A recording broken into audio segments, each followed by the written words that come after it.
Welcome to the welcome to the Left Foot Breaking podcast presented to you by 2040sports.com. This is my first time messing up the intro. Had to happen eventually. But we're here today to talk about the Hungarian Grand Prix that happened just a couple days ago for us. So I just to start us off a little bit, I have to say personally this was my favorite race of the season. I don't know about you. It's definitely up there. Probably one of the better races I've ever seen in general. And yeah, I think I've just about picked my jaw up off the floor. Yeah, and there were so many championship implications that went into this race, up and down the championship, not just with the top. Well, which, everyone's obviously focused on the battle between Mercedes and Red Bull, and even closer, Max and Lewis, but there was a lot going on with the championship, a lot going on in this race. So let's get into it. There wasn't much news that came out before this race besides the whole debacle with right. Red Bull appealing. I guess we could talk about that for a little bit because that was... there was a lot of that going on, but it was just the same stuff over and over again, wasn't it? It's the same subject, right? Yeah, we had Alex Albon recreating the wreck, which was just really weird to me. I don't know. It just seemed like Red Bull was trying a little bit too hard. And I think... a lot of the complaints were around how much money it cost them, the crash, and what that meant for the championship. Notwithstanding the fact that we're going to run an old car for a filming day around Silverstone, let's just ignore that cost right now. That was kind of crazy. I don't think I've ever seen anything like that before. We talked following Silverstone a little bit about the reaction of the Red Bull head management, and they really doubled down on a lot of their thoughts and their actions afterwards. There's been very little backtracking, a little bit maybe, but it's to try and recreate the conditions of a race. That was crazy. It just seems a little bit ridiculous to me, and I don't even know if it necessarily did. Obviously, it didn't do anything because they didn't change their minds. So. No. Yeah, that was just like pretty much the bulk of the news that came out in between last race and this one. Going into the weekend, I don't know if you looked at the radar, but I looked at the radar. I saw rain on Sunday. I didn't believe it. Didn't think it was going to happen. Even when I saw in the morning, there was a video of the safety car doing its laps that it normally does even before the F3 races. And it was raining, and I was like, it's going to be dry before the race. And after the F3 race, the track was dry, and I was like, yeah, that's just what I expected. But yep. I think like 30 minutes before the race started, it wasn't a heavy downpour. It was just, I would say, a little bit more than light rain. Yes, yeah, it wasn't much. And if you were watching the F3 races, at least one of those was in torrential rain for the start, and then it went to a drying track. And later in the weekend, we heard complaints from the various teams' race directors saying we had no idea the track would dry this quickly. All they had to do was watch the F3 race and have a look at the characteristic of the tarmac that's quite new. It's very dark. Hungary's always very hot at this time of year. And watch the race beforehand, because it told you everything you needed to know about how quickly that track was going to dry up. It was obvious to anyone who'd watched that race. Yeah. I personally didn't get to watch it, but I saw the start of it, and then I ended up catching just the very end of it, and the difference was very drastic. Right. So, we got rain for the beginning. I think everyone was pretty excited about it. At first, I thought it was going to be rain, but not enough rain to force wet tires. Like, I thought they would maybe do the like drying the track with the dry tires for the first couple laps, and then there would be a dry line. But it turns out there was just enough water to have intermediates, and we got possibly the craziest race start of the last, 10 years maybe. It was reminiscent almost of, I can't remember what year it was, Spa, where there was just cars flying everywhere in right. rain. Not exactly the same, but it was the overhead shot that the broadcast showed just looked absolutely absurd, seeing cars going flying into the runoff area. Yeah, it was like there was a collective crazy pill been taken by several of the drivers. We're so used to there being maybe one little bit of rubbing, a little bit of contact at the start, maybe into turns 3, 4, 5, that kind of avenue. Generally speaking, this year the cars have been incredibly well behaved. Drivers have been very well behaved on those first corners. I don't know what happened. This one isn't a particularly special first corner, but I think the only difference is that it's possible to make up ground on that first corner. It's a corner that invites different lines in, unlike Monaco. And B, just like Monaco, they know how processional a race can be around the Hungaroring. But yeah, the risk versus reward ratio for the majority of those drivers was way out. I mean, Valtteri has got maybe a defense that his aero was taken off as Lando swerved across the front of him. He's unsighted into his normal entry into the corner. He's losing some of his braking awareness markers. Stroll really, like, I just don't understand. He's usually Mr. Perfect on the start of the race, but for some reason he decided to head to the inside of the corner while losing grip, which is only ever going to produce more and more accidents. He had a moment there where you felt like he could have gone to the outside and used the runoff, but he chose to mount the curb, mount the grass, spin sideways, and career into, I think, was it Ricciardo, and mess up those drivers' races as well. Yeah.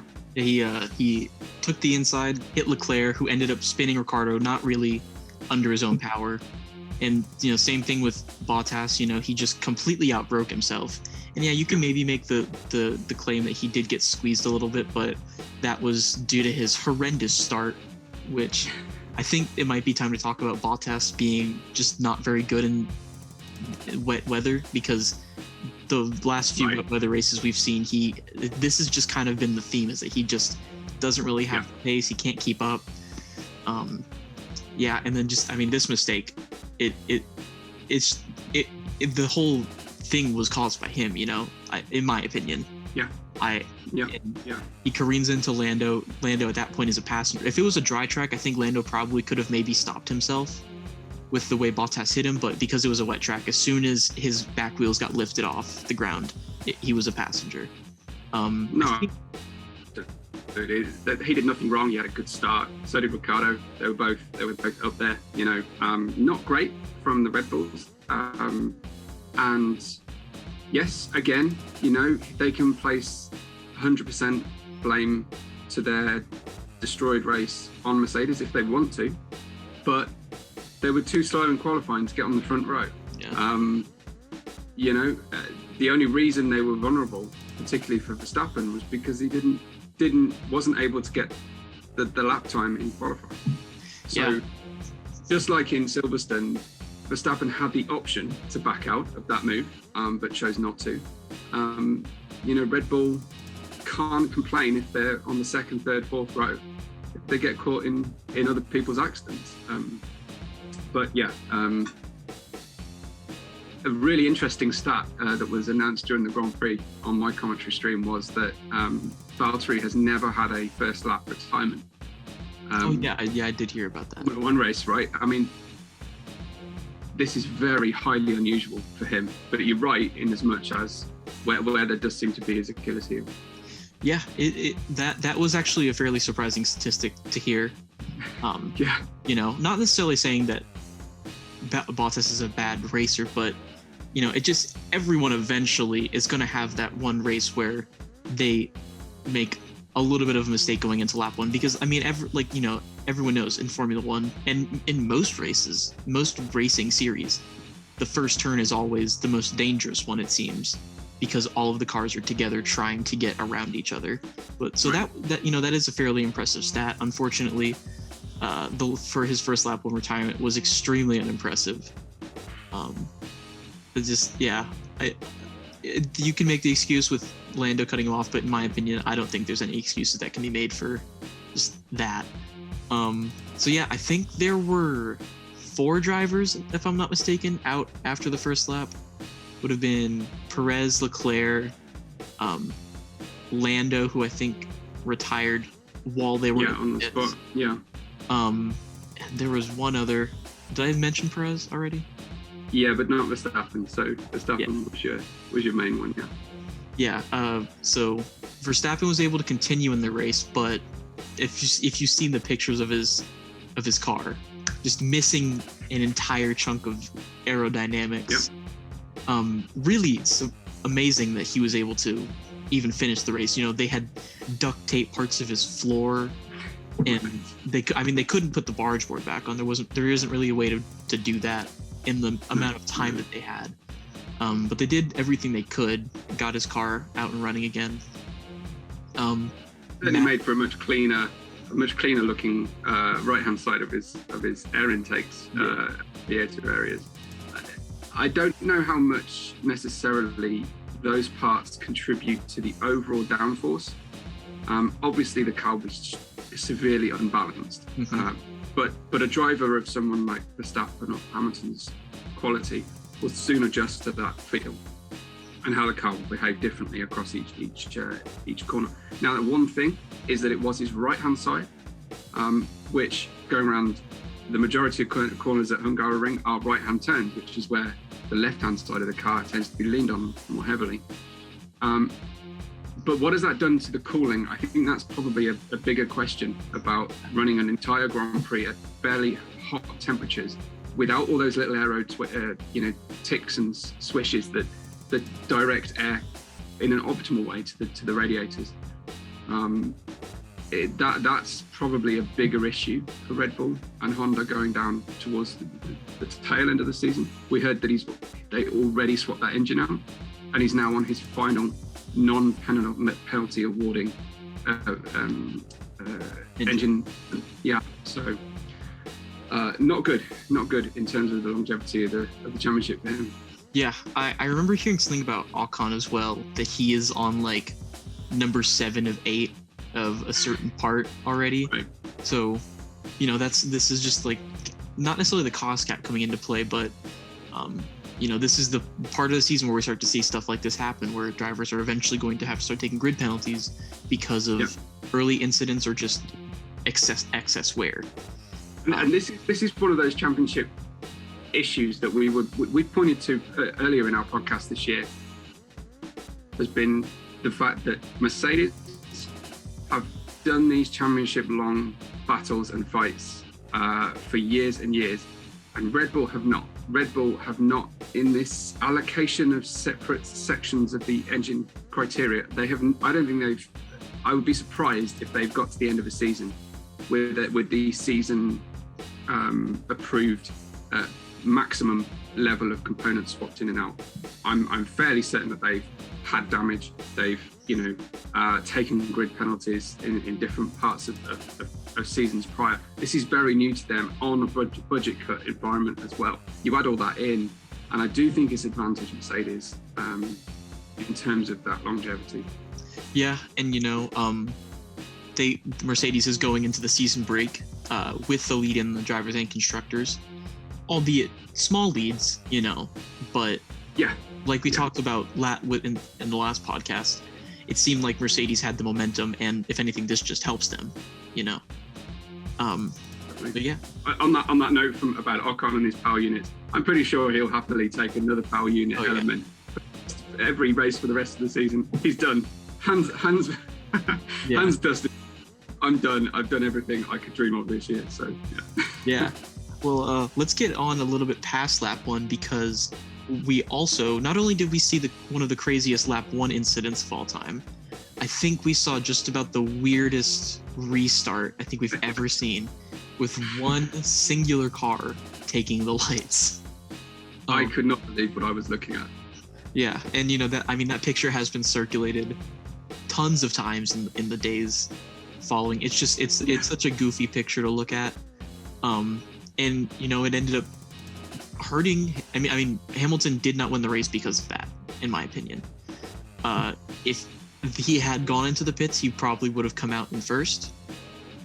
he would have, without having any traffic, most likely just walked away from the field. Yeah, we can't use the word strolled, can we? Yeah.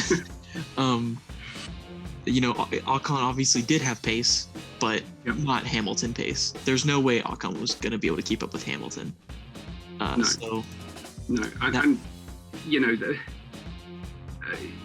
made this point before about Mercedes being so conservative and having so many people in their strategy team, race control set up back in the factory and everything, frozen into almost indecision.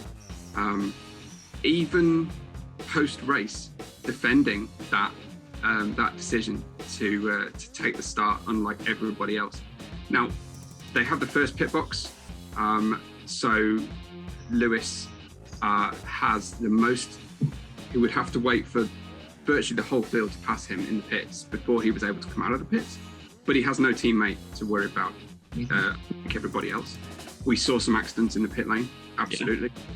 But none of those reasons make up for the fact he was on the wrong tyre at the wrong point in the race. And he was on fire preparing for weather that might come, and it didn't. We see that so often, and that is really sort of basic errors. There's just simply, I can't see there being a sensible defence for Mercedes. I know they had the most to lose, but every other car in the field did the right thing. Yeah, and there is that rule about how teams cannot communicate with the driver on a formation lap. So, I guess I don't know how much of this can be put on Hamilton, because I don't know how much talk went between engineers and drivers before the formation lap about, hey, you need to come in and get dry tires. I don't know if that happened. I don't know if it was just Ocon decided to go in and everyone was like, let me just follow him. I don't right. I can't really know the thought process. There's definitely that element. There's an argument in the rules, is that truly a formation lap, or is that lap 2 of an restarted race? Yeah.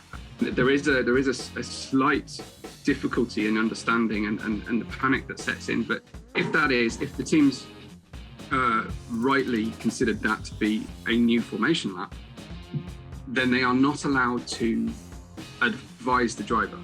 But just about every other team said box, box, box. So Lewis was saying it feels dry, it's dry in this turn, it's dry in this turn, it's still dry here. He's kind of waiting for a discussion, but the discussion can't happen.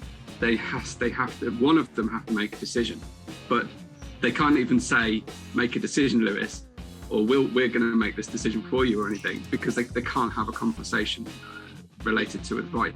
They can make a call, either of them can. And of course, Lewis had the ability to make a call there and then with a little bit more impunity, because he wasn't risking the mechanics bringing out his teammates' tyres. Which we've seen before from different teams. Yeah, specifically Mercedes. But it was a bizarre decision, and it definitely cost Hamilton the win. But nonetheless, it provided us with a lot of good action that I think everyone wanted to see. I'm having to look at my notes because I really have to.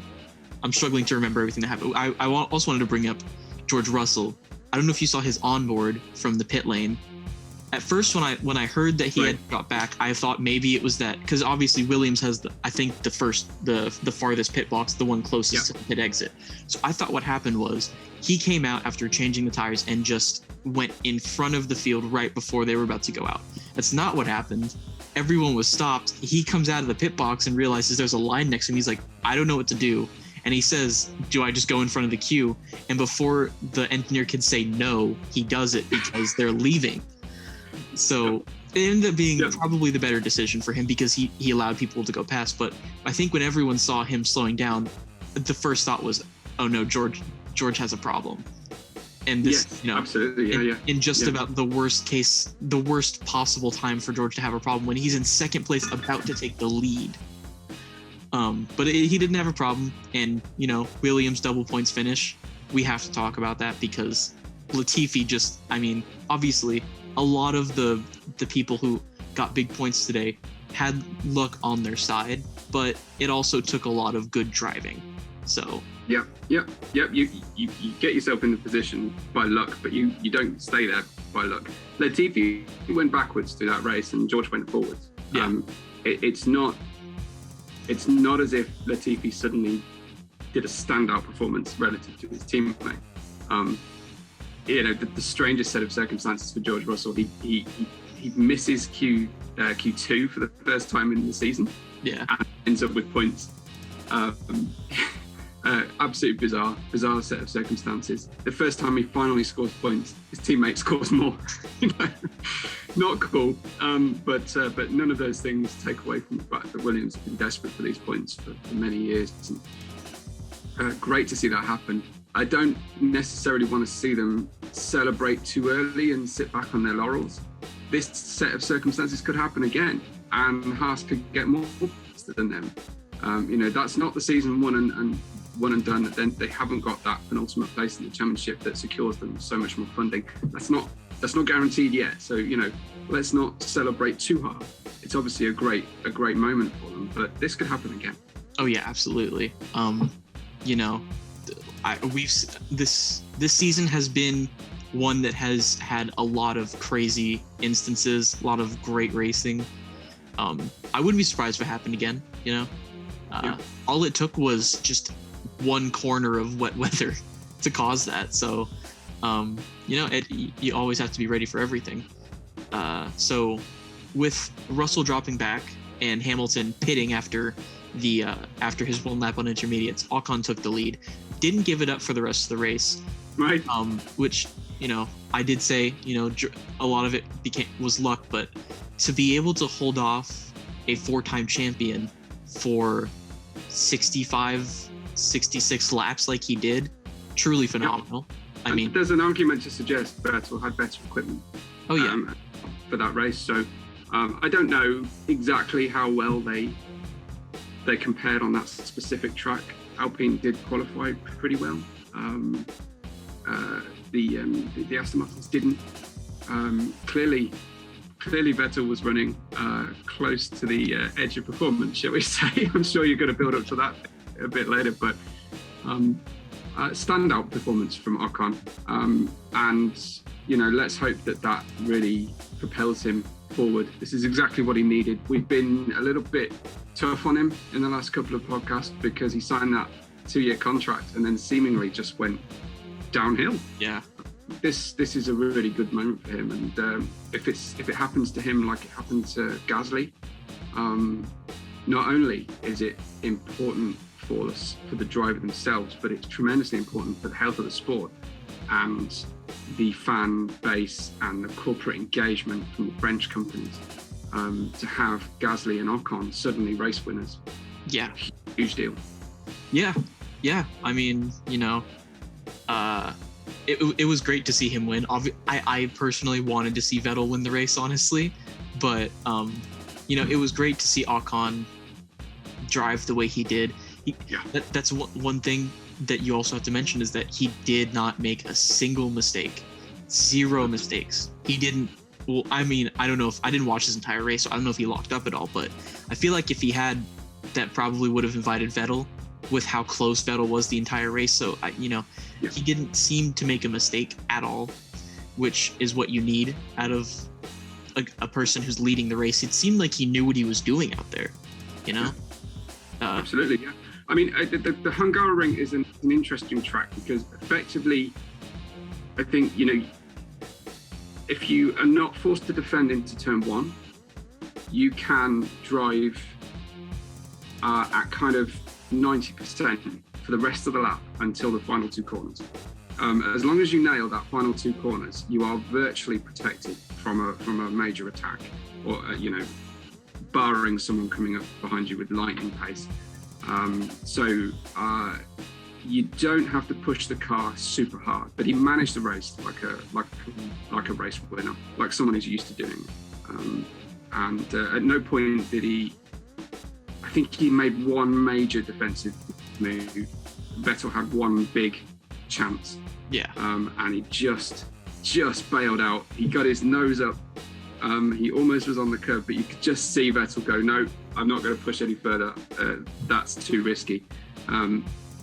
And again, champion level of experience there. I think just about anybody else on the grid would have kept the car in that gap, and then turning them both round. So Vettel certainly had the car under him, unlike the lap one at Silverstone.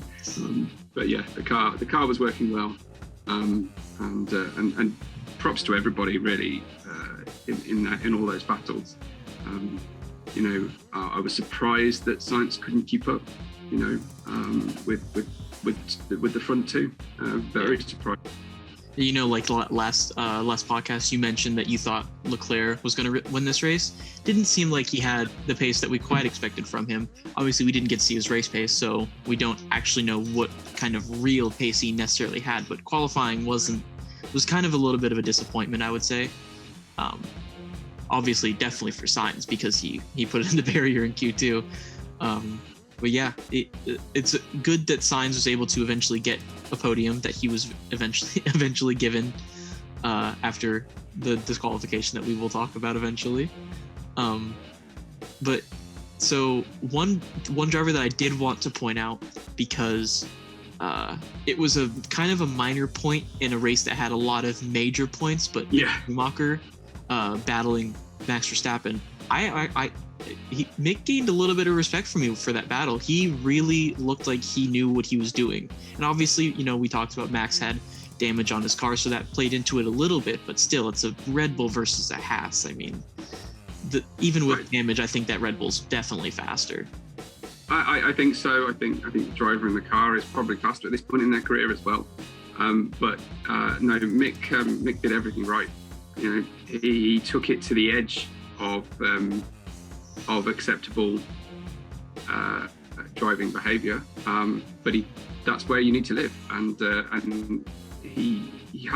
his skills haven't blunted, shall we say, sitting in a tail ender kind of car so far this season.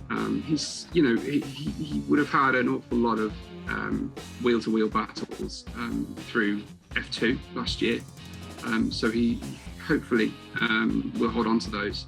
But yeah, no, great performance.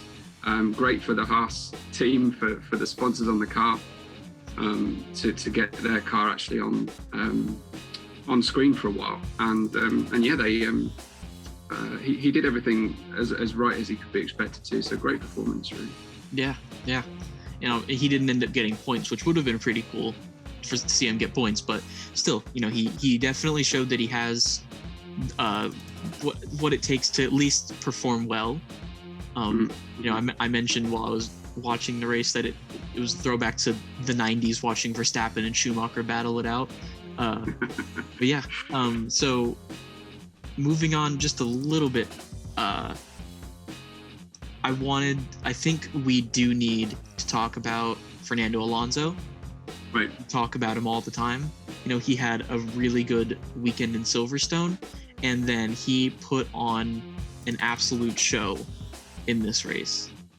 Yeah, very, very cool to watch. He, again, another driver, took it right to I felt like at one point maybe he overstepped slightly in his defense, but he was always going to be the hardest one to fight against for Lewis. Lewis lost so much time waiting behind him. It's just a shame that Lewis didn't get there sooner on fresher tyres for his race, but it was just absolute entertainment. I looked down on my Fitbit and I could, because I could feel my heart thumping in my chest while I was watching, absolutely raise my heart rate, and that's what everybody wants from the sport, right? So brilliant stuff. Yeah, he turned 40 years old this weekend. It's hard to believe that Fernando Alonso is 40 years old, but he turned 40 and he really looked like he was still 25 years old driving a Renault back in 2006. It was just unbelievable to see him pull off the defense that he was pulling off. And, in my opinion, if it's any other driver on the grid, barring maybe Vettel, or I don't know, I don't think anyone holds up Lewis Hamilton as long as Fernando Alonso did, which I think are almost 10 laps maybe. I might be a little bit stepping, but just unbelievable show. And I think it also, I mean, you know, when have we ever seen Fernando Alonso do something for the team?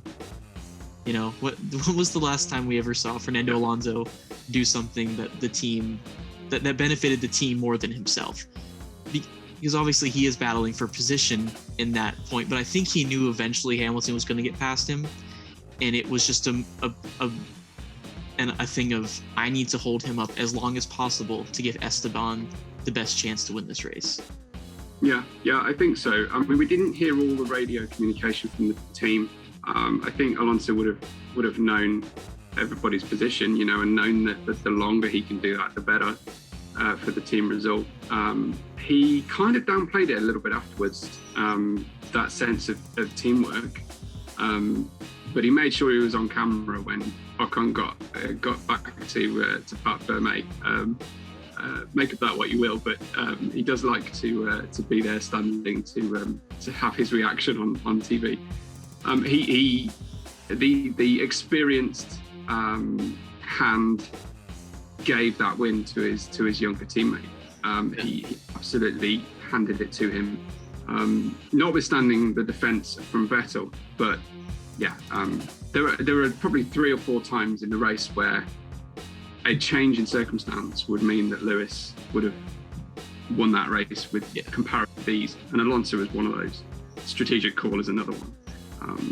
I must also say that Lewis coming up behind, I think 7th or 8th place on medium tyres. There was a moment there where the switch to hards would have been optimal. You know, he had 2 or 3 attempts to get by, couldn't get close enough.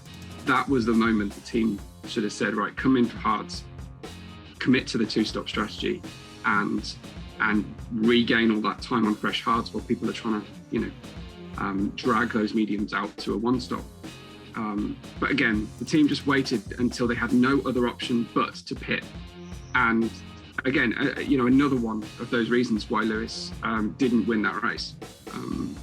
I just don't understand.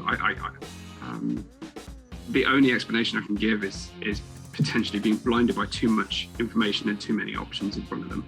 Yeah. I came up with a bit of an acronym myself for the strategy that Mercedes ran, which is the SOB strategy. SOB standing for Save Our Butt, because that's pretty much what it was. It was like, you know, Lewis, we're going to give you these tires, just drive the hell out of them and just see where you end up, you know. And when we've seen that all the time with Mercedes, where it seems like they may make a bit of a blunder strategically, and they're just like, all right, go do your thing. Yeah, right. Yeah, they just rely on his pace, and I think they would have so many more results at the level that Bottas brings them without Lewis in that car. Yeah, Bottas is a great example of a very competent Formula One race driver who reaches a kind of pinnacle of pace and stops there, or isn't the best wheel-to-wheel battler, isn't the most committed overtaker, for instance. And they are saved so much by Lewis. And Lewis really, this year, can very ill afford any more situations like that. He has to be hitting the maximum marks every single time. If Bottas is going to take penalties, if he's going to the damage from earlier in the season, if that's going to affect his ability to defend for Lewis's strategy, then Lewis has to be hitting everything perfectly. And they're just not. I mean, I've lost count now of how many times Mercedes have made race-ruining decisions for either of their drivers so far this 2021 season. Yeah. It feels like every weekend we inch closer and closer to Bottas no longer being in that Mercedes seat anymore. You know, he's just it just feels like he's not cutting anymore. And one stat that I think is very telling, Esteban Ocon has led more laps this season than Valtteri Bottas has. So that's really all I have to say to let you know that Bottas is just not cutting it right now. No, and we see this morning George Russell is testing the Mercedes 2022 tyre, 18-inch tyre test for Pirelli.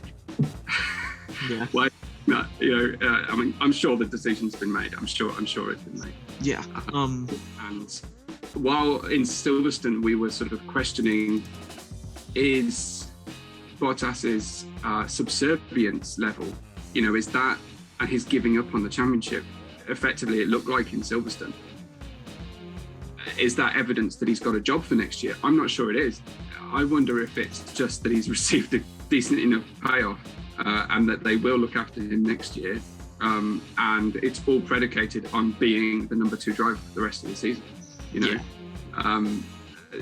I wonder if it's actually that way around, rather than it being indicative of him staying. It's actually more indicative of him being happy enough to get out from under Lewis's shadow potentially. Yeah.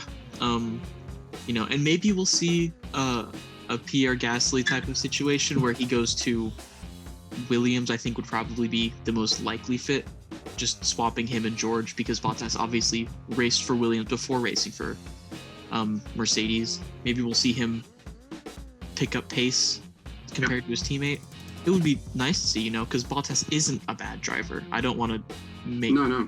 He's not a bad driver. He's just probably not a top championship contending car kind of driver. Yeah, I mean, there aren't many seats around for him. There's rumours of possibly Alfa Romeo. There's, possibly Williams.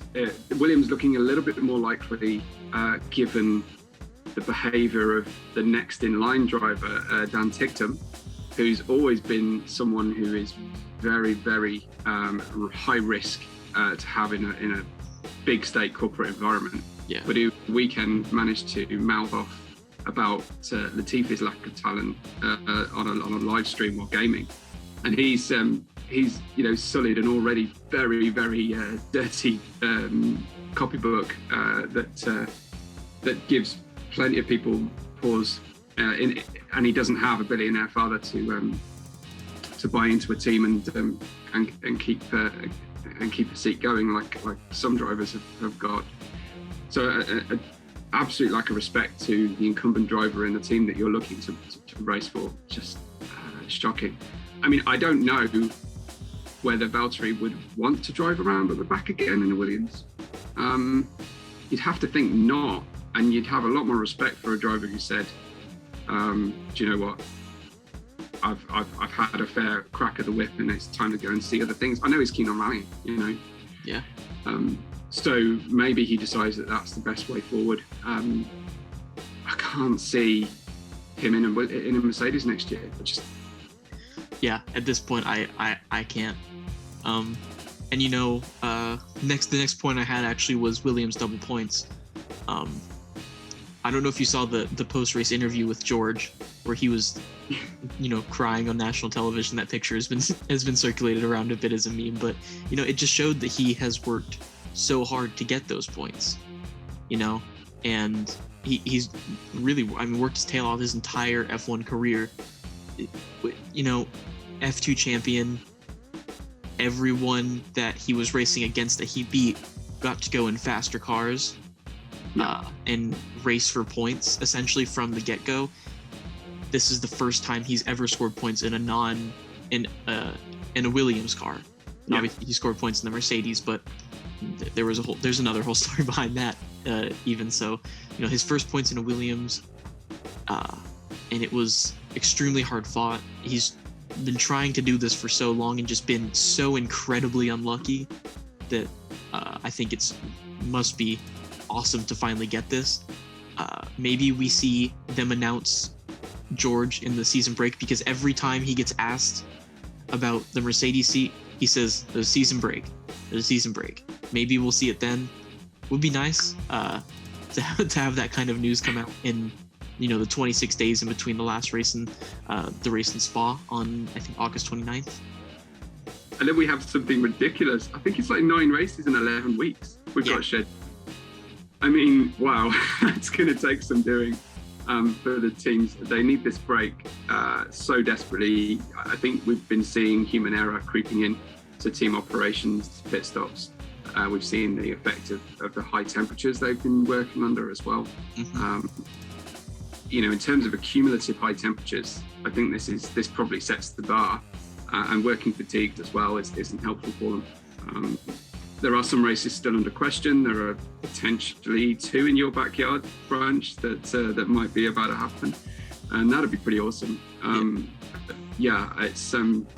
It's a good time for a break for the teams. I hate the summer break. I really do, because I just like watching racing. But I'll try and find other forms of racing to watch. But it's very, very interesting to see how those teams are going to head into the summer break and the contrasting fortunes. You've got absolute ecstasy of Alpine, relief, I imagine, from Mercedes of having 2 good results, but a lot of learning to take place and a big driver question. You've got Red Bull, who are collectively in quite a destructive mindset, it seems to me. We saw Verstappen absolutely crack in the press conference over the weekend, swearing at the journalists for asking the same questions, which is exactly what the journalists want, because that then gets everywhere. So absolutely playing in, but it just speaks to a level of pressure that's new to them. Concerns. I don't know if we're done deconstructing the actual Grand Prix itself, but concerns about Lewis's health. Clearly. Yeah. He's far away. He did not look good on the podium. I'll say that. Ocon was almost holding him up when they were taking that picture, and it was very, very visibly obvious that he was in some kind of ill state. And it was released later that he was dizzy after the race, which is, dangerous in and of itself to have a driver who is dizzy trying to drive a car. So that's got to be a little bit worrying. And I know it was mentioned that it could be possible long-lasting effects from COVID that he had way back in December, which I wouldn't at all be surprised about. He is, unfortunately, he is in a higher risk racial category, it seems, as far as research can possibly be believed. You replay back to post-race Silverstone, actually.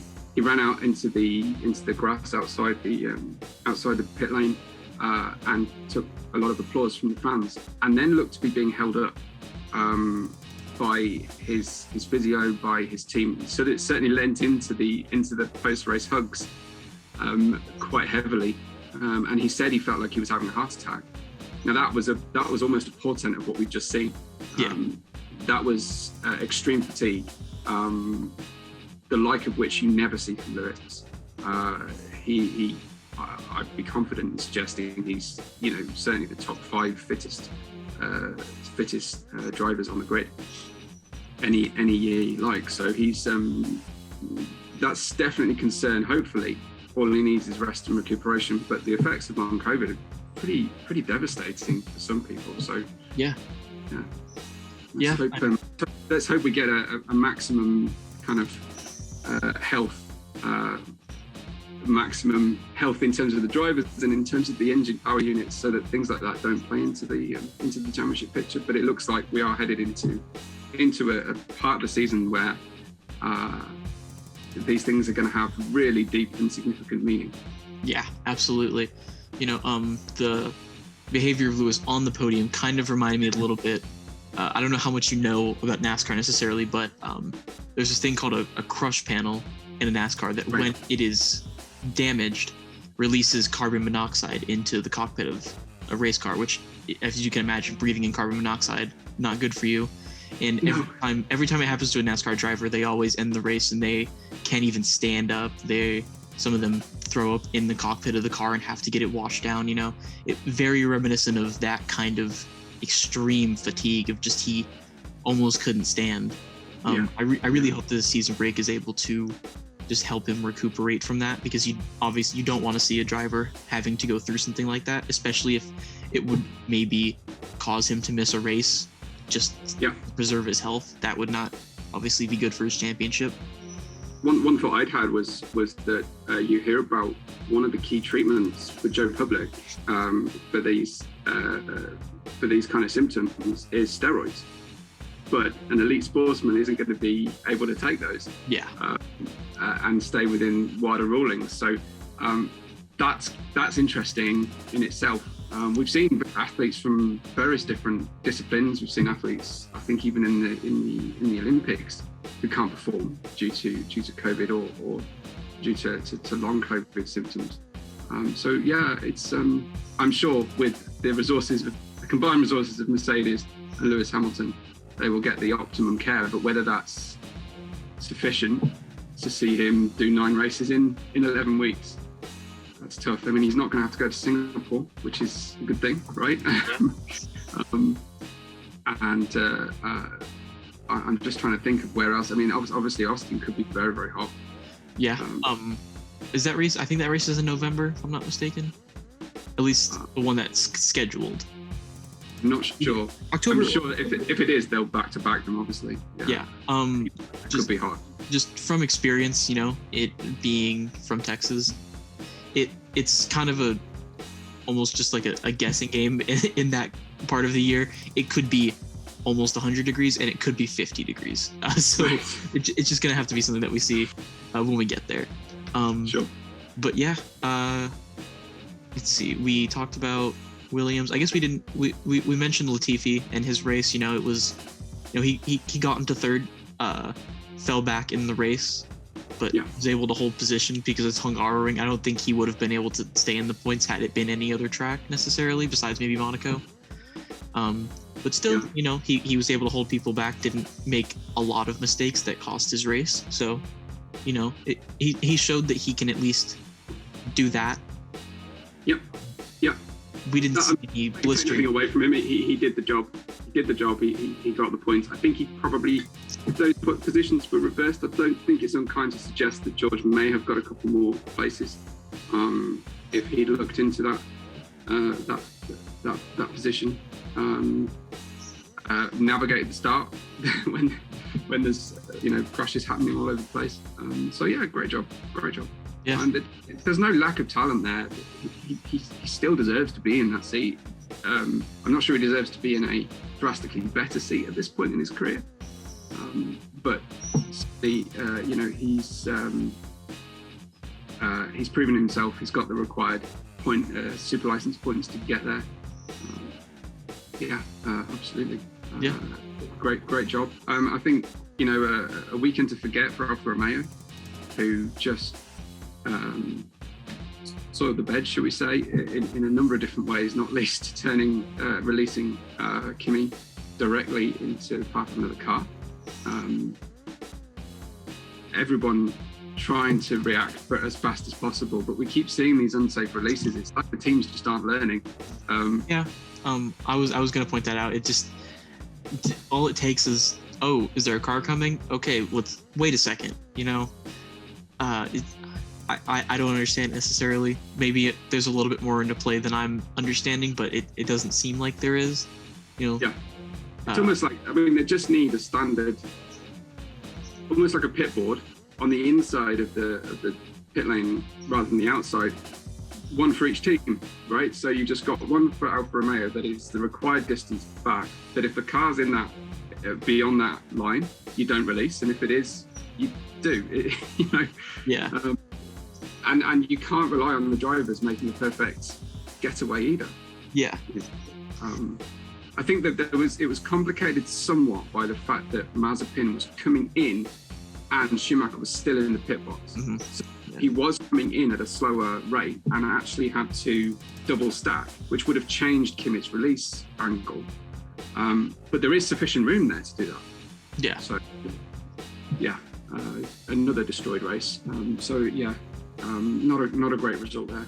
Yeah, and Giovinazzi also, both Alfa Romeos had a penalty. I can't remember, now I think about it, I cannot remember what Giovinazzi got his penalty for.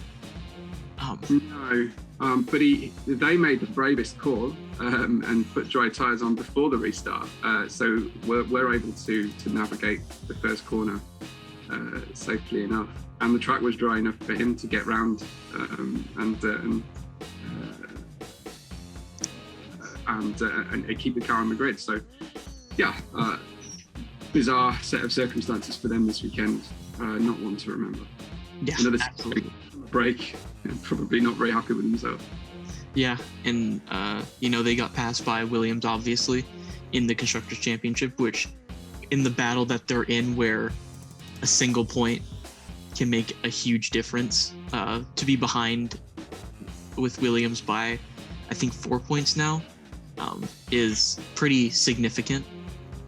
It is. I still think Alpha are going to have more opportunities than Williams over the remainder of the season. I still think it's not time for panic stations with regard to that finishing position, but it's great for Williams. But I'd be surprised. Yeah, obviously Latifi did score points today. I don't expect him to score any more points this season.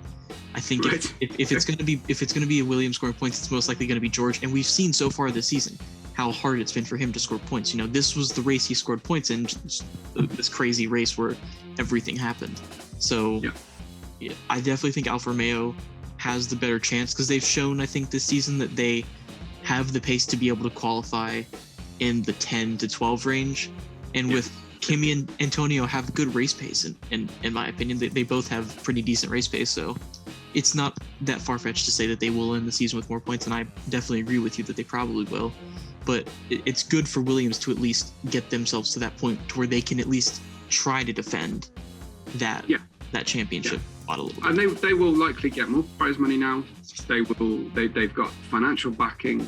Couldn't be better for them to have brand new owners looking for sponsors, looking for title sponsors, to suddenly get an injection of points and momentum. Brilliant stuff for them. They need it, so desperately. Obviously, Haas need a good result as well.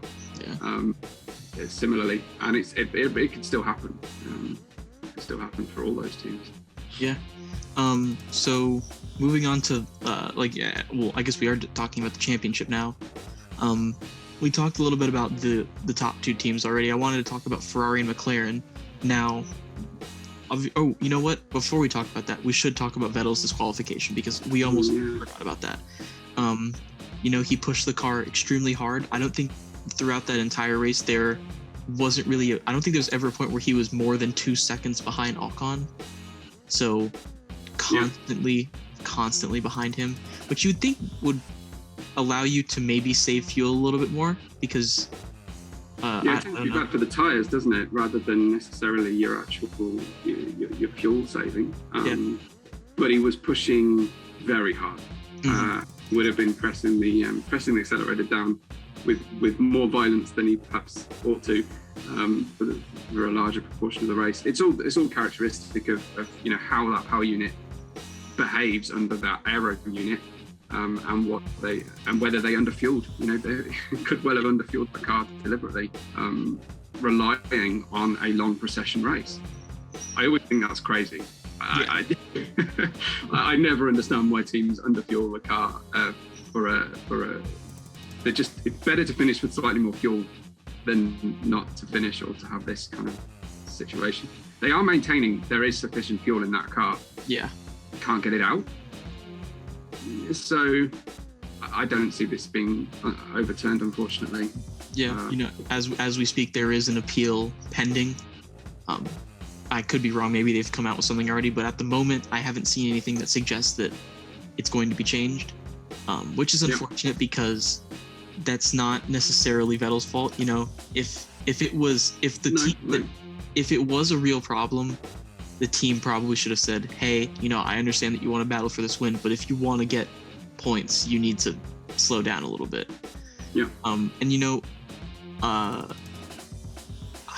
I don't know if I should believe Aston Martin or not when they claim what they have claimed about the fuel. It's entirely possible that they just can't get the fuel out. But if they can't get it out, rules are rules.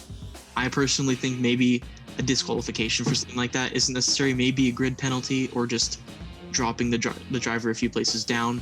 But the rule's been like this for a pretty long time, so it's kind of a Schrodinger's fuel load situation at the moment. Whether there's fuel in that car or not, if they can't open the lid, if they can't get the fuel out, that's the requirement. It's not have some fuel in the car, it's present a litre of fuel for a sample, right? And there's a time limit, there's an extraction process. it seems to be slam dunk. There's really very little room, and they have been typically very harsh on teams for doing this up and down the different formula that are on a Grand Prix weekend. It is a deterrent. That's the point of the punishment. Yeah, it's crazy. It's way too harsh, especially for. I think there was 0.3 of fuel, 0.3 of a litre extractable, I think they said. Mm-hmm. What's 0.7 of a litre of fuel gonna do in terms of performance for a car, half a lap? I mean, to completely disqualify him is terrible. But thankfully, it's not his only podium of the year. Thankfully, it's not their only points opportunity. And do a team backed by Lawrence Stroll particularly need that result? Yeah, you don't, maybe not. so yeah, big shame, and no one wants to see places handed out and points awarded and things just for a disqualification. A financial penalty might be a fairer way. It's you know, you can argue it's not within the driver's control how they designed the fuel extraction process, clearly, but yeah, it's a bad set of circumstances, but it's not terrible. Yeah. I imagine what Christian Horner and everybody just crying foul with every opportunity, you know, at the moment, thinking typical that Lewis gets bumped up another place, but then so did Max. Max got a couple more points as a result. Yeah, you know, it sucks for Vettel, obviously. I'm glad that he was able to at least get that second place in Baku, because had that not happened, this would be a little bit more painful, I think. I think it would have also kind of sucked if he had ended up taking the lead of the race. And right, because and I wonder what kind of outcry would have happened had that happened, and then he would have gotten disqualified from the race lead. You know, that we haven't seen that happen in, I don't know, I assume it's happened before. I don't remember it ever happening. So but you know, they'll move on. Vettel obviously has shown that when stuff happens, he's there. You know, that's the whole reason he got that second place in Baku, and he got that second place here was because he put himself in a position to take the points when they were awarded to him. So, you know, I think it'll happen again. He'll get another chance. I don't know if it's necessarily going to be a podium, but he will get good finishes this season. I wonder if in recent, you know, I'm just thinking that that's about having experienced pair of hands, right? Who can maximize the result. I'm just thinking with Lewis, Vettel, and Alonso finishing in the top 5. Is that one of the oldest top 5s for perhaps a generation or two? It's possible, yeah. You know, Sainz and Ocon, who were in their 20s, definitely take that number down a bit, but still, he's fairly old average age, I would say. Yeah. Yeah. So, let me see. Do I have any more notes? The reason that I wanted to bring up Vettel's disqualification was because, you know, before the disqualification was announced, F1 had already started posting about the standings and everything like that. I cannot remember if Ferrari and McLaren are tied right now or if they were tied before the disqualification. Right. Either way, it's within, I think, 3 points, because that's, I think, how much, 3 points I think would have been gained by Sainz for moving up to from fourth to third. So Either way, very, very close with that battle. It's a very exciting battle, you know, because Lando and Charles are two extremely talented young drivers who are not, I mean, Charles has already had his breakout season. Lando is having the best season of his career so far. Unfortunately, this broke his points finishing streak that I think lasted 15 races. Very, very impressive. The longest of any McLaren driver. Just saying that makes it, you know, Ayrton Senna. He got Lewis Hamilton, Fernando Alonso. Just a big name, and he's beaten all of them in that category. So it's been a great battle for them, and Daniel Ricciardo seems to be having a little bit better of a season, although his qualifying once again was a little bit disappointing. We didn't get to see his race pace as much because I think his car was definitely damaged as well. from that wreck. Not as much as Max's, but still, he had damage. So. Yeah, and those guys nailed together for a large proportion of the race. Verstappen trying to get by him. Ricciardo just kind of able to hold him off, but not able to attack the car in front. They really just held each other back through that race. And you know, absolutely Ricciardo's prerogative to do that. You know, he needs the points as much as anybody. I still think McLaren are going to have this over the remainder of the season. I think McLaren have got the better car, and I think they've got Lando. Frankly, yeah. I think that in equal machinery, Ferrari have probably got the better driver lineup right now. But Lando is maximising a lot. This could interrupt him though. This could derail him a little bit. And it isn't like this. This is the worst point for a long break for a young driver who's had lots of success, big problem, 3 weeks to stew about it. You know, not great. Yeah. So, you're definitely right about that. McLaren definitely, I think, obviously we have seen Ferrari show stronger pace at certain tracks, but it has not been consistent in any way, really. You know, we look at Monaco where Leclerc, had he not had that wreck in qualifying, could have ended up winning the race. And just a few weeks later, and Paul Ricard couldn't barely keep up with the Williams, you know. Yeah. The McLaren is definitely the more consistent car going into the season. But yeah, I hope Lando is able to recover from this. Definitely a really tough time to take a result like that. I think that's all the time I have today. I do have some stuff I have to go attend to. I've just got one sort of takeaway stat that my favourite stat from the weekend. This is the first time that a teammate of Fernando Alonso has won a race since the Japanese Grand Prix 2007. Wow, that is actually a very impressive stat, considering the cars that Alonso has driven and the teammates he has had. So yeah. It goes to show, I think it speaks a lot about how Fernando acts as a teammate, how he galvanizes a team around him exclusively, and how this season might be a little bit different. Yeah. Yeah, we've seen a little bit from Alpine about how it seems like Fernando is putting the team ahead of himself in a way. We definitely saw it in the race. I would like to see more of that from Fernando. I like to see the side of Fernando. Yeah. So that is us from the Left Foot Braking Podcast. One of the best races of the season, and we were glad to talk about it. And we will see you hopefully in the season break with hopefully some news about George Russell, but we'll probably have something to talk about. So we will see you then. That's us from the Left Foot Braking Podcast, presented by 2040 Sports, signing off.